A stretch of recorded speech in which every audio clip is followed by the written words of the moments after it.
হযরতে যায়েদ রাদিয়াল্লাহু তাআলা আনহুর আর কোনো সম্পদ ছিল না, শুধুমাত্র একটা ঘোড়া ছিল, এটা ছাড়া আর কোনো সম্পদ ছিল না। কিন্তু আল্লাহ যখন আয়াত নাযিল করলেন, যতক্ষণ পর্যন্ত তোমরা তোমাদের দামি বস্তু খরচ না করবা ততক্ষণ পর্যন্ত তোমরা সফলতা অর্জন করতে পারবা না। এই আয়াত নাযিল হওয়ার সাথে সাথে প্রত্যেকটা সাহাবায়ে কেরাম তাদের জীবনের সবচাইতে দামি সম্পদগুলাকে, এই সবগুলাকে চিহ্নিত করে রাসূলের কাছে গিয়ে বলল, ইয়া রাসূলুল্লাহ, আমাদের এই সব সম্পদগুলা আল্লাহর রাস্তায় ব্যয় করতে চাই। কারণ আল্লাহ পাক রব্বুল আলামিন আর এক আয়াতের ভিতরে বলেন, আল্লাযীনা ইউনফিকুনা ফিস সাররাই ওয়াদ দাররা। আল্লাহ রাসূল সাল্লাল্লাহু আলাইহি সাল্লাম এই আয়াতের ব্যাখ্যায় রাসূল সাল্লাল্লাহু আলাইহি সাল্লাম হাদিসেও বলেছেন, আয়াত হইল আল্লাহ তাআলা বলেন ওই সমস্ত মানুষ জান্নাতে সফল কাম হতে পারবে, আল্লাযীনা ইউনফিকুনা ফিস সাররাই ওয়াদ দাররা, যেই সমস্ত লোকেরা দরিদ্রতা অবস্থায় আল্লাহর রাস্তায় দান করে, ধনাঢ্যতা অবস্থায় আল্লাহ রাস্তায় দান করে, সচ্ছলতা এবং দারিদ্রতা সর্ব অবস্থায় যারা আল্লাহ রাস্তায় দান করে তারা হবে সফল কাম। বলেন সুবহানাল্লাহ। মুহতারাম মুআজ্জাজ মা বোনেরা আমার একটু খেয়াল করে শুনবেন, আমার আপনার পরকালের জিন্দেগি যদি সফল করতে চায় তাহলে অবশ্যই আল্লাহ রাস্তায় ব্যয় করতে হবে। হযরতে ফাতেমা রাদিয়াল্লাহু তাআলা আনহা হযরতে ফাতেমা রাদিয়াল্লাহু তাআলা আনহার যখন বিবাহ হয়, হযরতে ফাতেমার বিবাহের সময় ফাতেমা রাদিয়াল্লাহু তাআলা আনহা নতুন একটা জামা ক্রয় করলেন বিবাহের জন্য। ক্রয় করার পরে কিছুদিন পরে এক ভিক্ষুক এসেছে ফাতেমা রাদিয়াল্লাহু তাআলা আনহার ঘরে। আম্মাজান ফাতেমা রাদিয়াল্লাহু তাআলা আনহার ঘরে ভিক্ষুক এসে বলতেছে, ও আল্লাহর বান্দি, কে আছো, আমাকে একটা বস্ত্র দান করবানি। আম্মাজান ফাতেমা রাদিয়াল্লাহু তাআলা আনহা নিয়ত করলেন, আমার তো দুইটা জামা, একটা নতুন জামা একটা পুরাতন জামা, আমি আমার পুরাতন জামাটা ভিক্ষুককে দিয়ে দিব। কিন্তু যখন হযরতে ফাতেমা রাদিয়াল্লাহু তাআলা আনহা তার পুরাতন জামাটা ভিক্ষুককে দিয়ে দিতে চাইলেন, এমত অবস্থায় হযরতে ফাতেমা রাদিয়াল্লাহু তাআলা আনহার মনে পড়ে গেল ওই যে আল্লাহ আয়াত নাজিল করেছেন, লান তানালুল বিররা হাত্তা তুনফিকু মিম্মা তুহিব্বুন, যতক্ষণ পর্যন্ত তোমার দামি প্রিয় বস্তু আল্লাহ রাস্তায় ব্যয় না করবা ততক্ষণ পর্যন্ত তুমি সফল হতে পারবা না। এই আয়াতের অর্থ স্মরণ হওয়ার সাথে সাথে আম্মাজান ফাতেমা রাদিয়াল্লাহু তাআলা আনহা তার শখের নতুন জামাটাও ভিক্ষুককে দিয়ে দিলেন। বলেন সুবহানাল্লাহ। দিয়ে দেওয়ার পরে এইবার উপস্থিত যারা ছিল হযরতে ফাতেমা রাদিয়াল্লাহু তাআলা আনহাকে বলল, ওগো আল্লাহর নবীর মেয়ে, আপনি চাইলে তো আপনার পুরাতন জামাটা ভিক্ষুককে দিয়ে দিতে পারতেন। হযরতে ফাতেমা বললেন, না না না, আল্লাহ আয়াত নাযিল করেছেন যতক্ষণ পর্যন্ত তুমি তোমার দামি সম্পদ আল্লাহর রাস্তায় ব্যয় না করবা ততক্ষণ পর্যন্ত তুমি তোমার সফলতা অর্জন করতে পারবা না। আর আমি ফাতেমার কাছে আমার সবচাইতে প্রিয় সম্পদ যেটা ছিল আমার এই নতুন জামা, এটা আমার কাছে সবচাইতে বেশি প্রিয় এবং আল্লাহ আয়াতও নাজিল করেছেন এই ব্যাপারে। এই জন্য আমি ফাতেমা আমার প্রিয় জামাটা আমি ভিক্ষুককে দিয়ে দিলাম। বলেন সুবহানাল্লাহ। এই মা বোনেরা আমার, অনেক সময় আমার সন্তান অসুস্থ হয়ে যায়, বাবা অসুস্থ হয়ে যায়, স্বামী অসুস্থ হয়ে যায়, আমরা পেরেশানির ভিতরে থাকি, অথচ আল্লাহর নবী বলেন, আস-সাদকাতু তারাতুল বালা, তুমি যত বেশি দান করবা, যত বেশি খরচ করবা, আল্লাহ তাআলা তোমাকে তত বেশি বিপদ থেকে রক্ষা করবে। এই মা বোনেরা আমার, বিপদ থেকে রক্ষা করবে। এই জন্য মা বোনেরা আমার, একটা হাদিস আপনাদেরকে শোনায়। আল্লাহর নবী সাল্লাল্লাহু আলাইহি সাল্লাম বলেন, ইজা মাতাল ইনসান ইনকাতা আনহু আমালুহু ইল্লা মিন সালাত।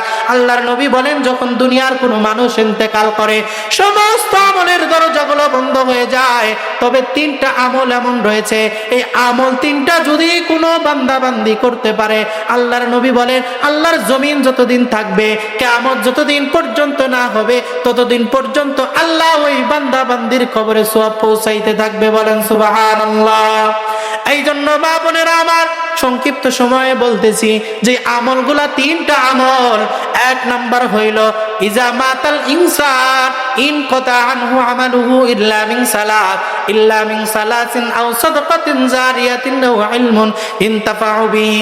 এক নম্বর আমল হইল আও সাদাকাতুন জারিয়া, কেউ যদি সাদকায়ে জারিয়া করে যাইতে পারে, আল্লাহর জমিন যতদিন পর্যন্ত থাকবে, কিয়ামত যতদিন পর্যন্ত না হবে, ততদিন পর্যন্ত আল্লাহ তাআলা ওই বান্দা বান্দির আমল নামায় সব পৌঁছাইতেই থাকবে। বলেন সুবহানাল্লাহ।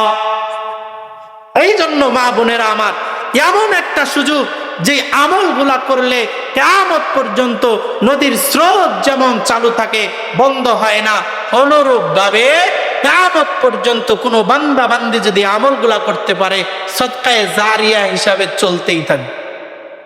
এই জন্য এমন কোন মা বোনে আছেন যে আপনি বিপদে আছেন, সবের দরকার, বিপদ থেকে উদ্ধার দরকার।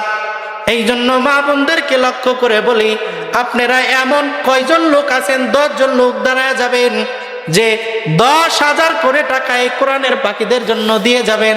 আমি দোয়া করব আল্লাহ তাআলা যেন আপনাদের এই 10,000 টাকার পরিবর্তে আল্লাহ 10 কোটি টাকার বরকত দিয়ে দেন। আছেন কোন মা যেই কোরআনে আপনার সন্তানের জন্য, ও মা বোনেরা, আপনাদের ভিতরে দেখেন ছোট বাচ্চারা গেছে, ও মা বোনেরা, আপনি মনে করবেন এত টাকা আমার জন্য বেশি হয়ে যাবে, অথচ আপনি চিন্তা করবেন আপনার মেয়ে অসুস্থ, ডাক্তারের কাছে গেছেন, কত টাকা চলে যায়, হসপিটালের বেডে শুয়ে আছে, কত টাকা চলে যায়।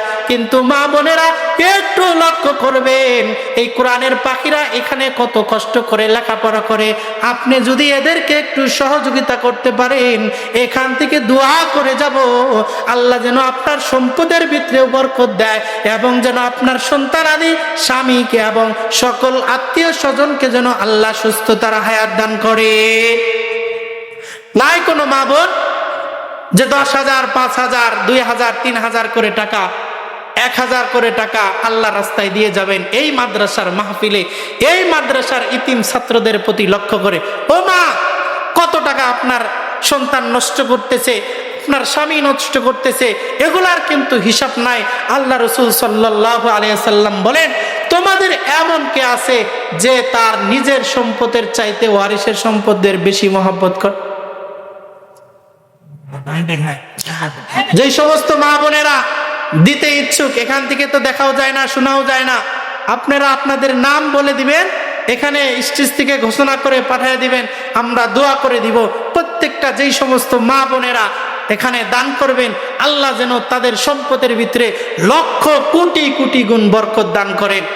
এই জন্য মা বোনেরা আমার, আপনারা দেন আর কথা শুনতে থাকেন। মা বোনেরা, আপনি দান করবেন, আপনার সামনের বিপদ বাপদ দূর হয়ে যাবে।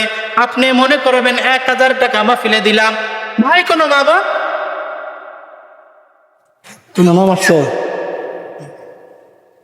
কোন মা বোন থাকলে 1,000 টাকা করে 10 জন আল্লাহর বান্দি দেখতে চাই যে 10,000 টাকা দিবেন, 1,000 করে।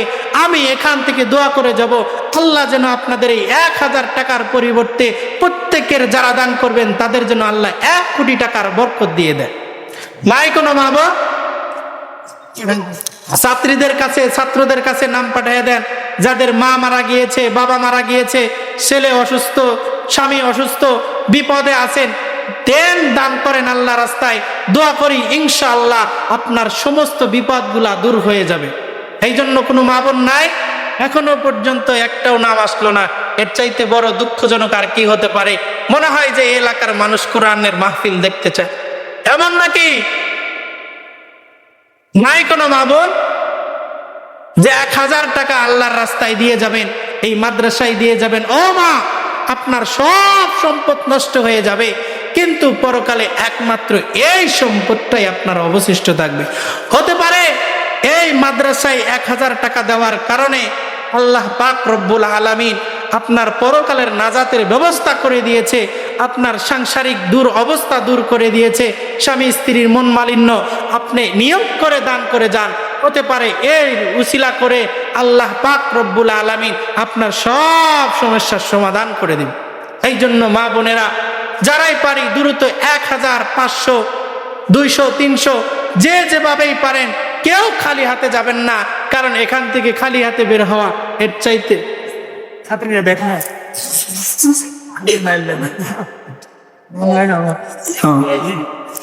মা বোনেরা আমার, নজরুল ইসলাম শুনবি 1,000 টাকা বাচ্চা খাই দিবে মার হাবা।